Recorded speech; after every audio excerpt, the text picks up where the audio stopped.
welcome back to the channel. Somebody asked me a question. How do I get this right the way up here? So what I thought I'd do is, rather than explain to somebody in an email how I get that up on the roof, I'd go through it on a little video and give you a demonstration, because it's actually quite simple. So that's the subject of this video. The kayak itself weighs about 23 kilos or 60 pounds.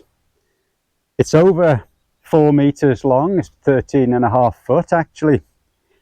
It's not a very easy shape to lift. And as you see, I'm not exactly a weightlifter, I'm just an average build. I'm going to run you through the adaptations to show you how I do this. So you're going to need a few things. Now I'll get them out the van. The first thing is get your mat out of the driver's side.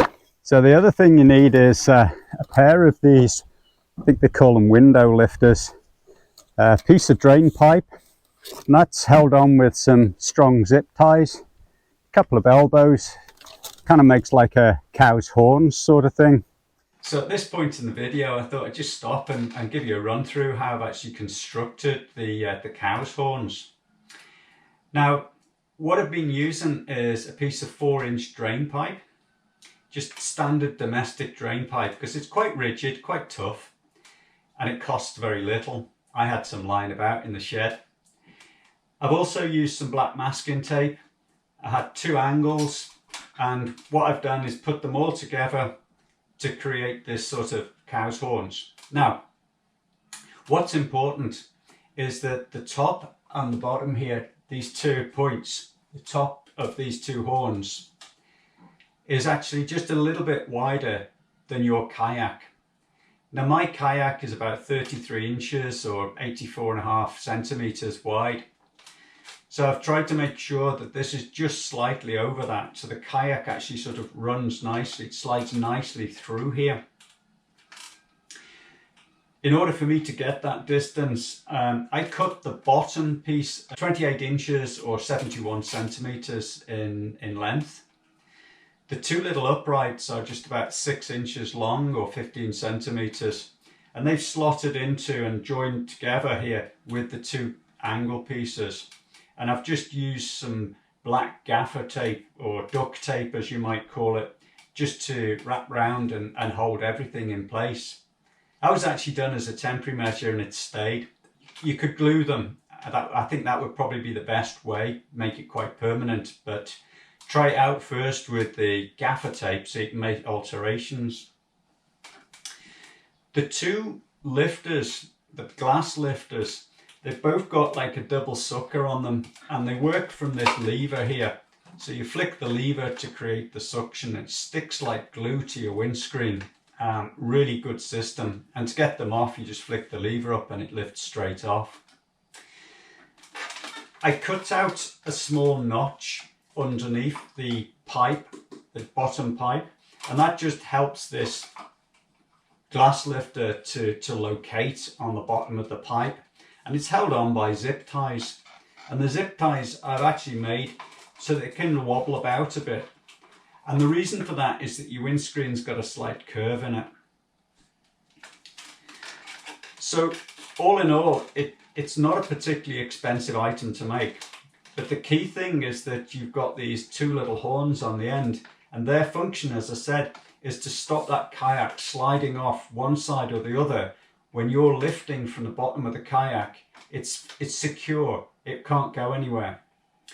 The other advantage of this is that you've actually got a distance maybe of about, I would say maybe about 5 inches from the top of this bar to where your windscreen is. So you've got some good clearance away from the windscreen. Now that's important when you're putting the kayak on the roof. It's bound to have sand and salt underneath it, and that sand and salt just grinds on here, not the paintwork, not your windscreen of the vehicle. So that was the key features of this, and it will become apparent when you see me demonstrate it. We'll return to the video now and you can see me sliding this straight up on the vehicle. And this bit goes up here on the windscreen. So we just lock that in place on the windscreen. You want to protect your paintwork. and I've got something that just covers that. It's just a sheet of nylon and it's got some magnets inside it, but you can just use a piece of carpet tucked under the windscreen wiper. I've done that before now. So I think you're getting the idea of what's going on here. So the mat needs to go here, and that's to provide a bit of protection to the skeg and also to stop the kayak slipping. The next thing is to get this on its end. Using a good lifting technique, bend your knees, lift him up and take it across. So now we've got this up on here. You can see why I've got the protection on the bonnet, and the mat is stopping it slip down the other way. Take care if it's really windy though, but it's okay on a calm day. Again, lift careful and you can slide it, and those horns just stop it going from side to side. So now we can just slide the kayak along and onto the roof. All it needs now is securing with the straps. Now, in order to get the straps on, there's another thing that I find really helpful. It's some steps. Just makes it easier to get up onto the roof, get it well strapped on.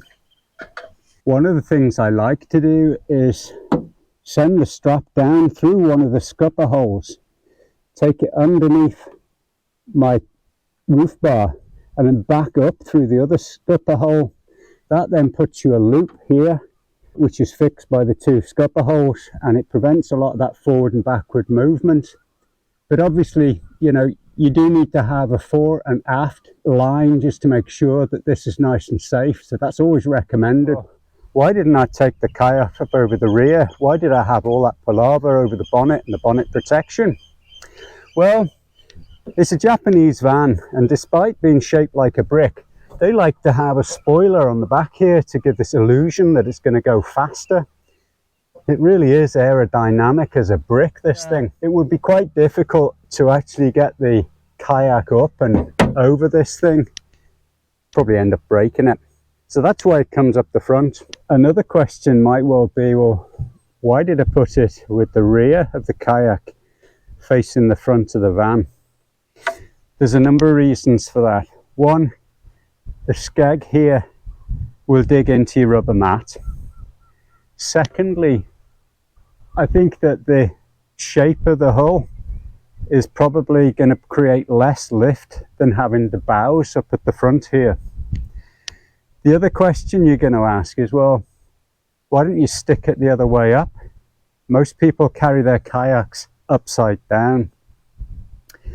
I find that with the rudder and the toe mounts for the rudder controls, it's almost impossible to slide it up when you've got it upside down. And as you can see, it is really quite high up here. I'm not able to turn that upside down once it's up on the roof. It doesn't fill with water because you've got your scupper holes, it just comes straight through. So for me, that's my way of carrying this. Getting the kayak down is the reverse of the procedure. So I'll just get the kayak back off the roof, and hopefully that's helped you a little bit with how this gets all the way up there, and maybe you can do the same. You just need to undo your straps. I tend to slide this forward until you've got a point where it's at a tipping balance.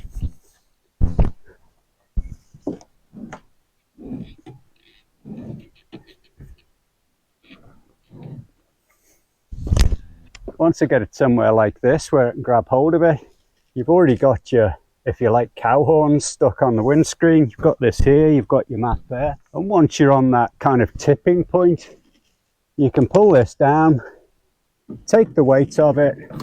It's captured by the horns. And then you can put it down.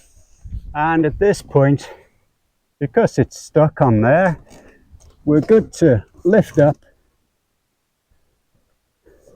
and bring it round. All of that without any strained backs or strenuous lifting. So I hope you find that useful. A couple of things worth mentioning. Yeah, you can get commercial racks that kind of slide down the side.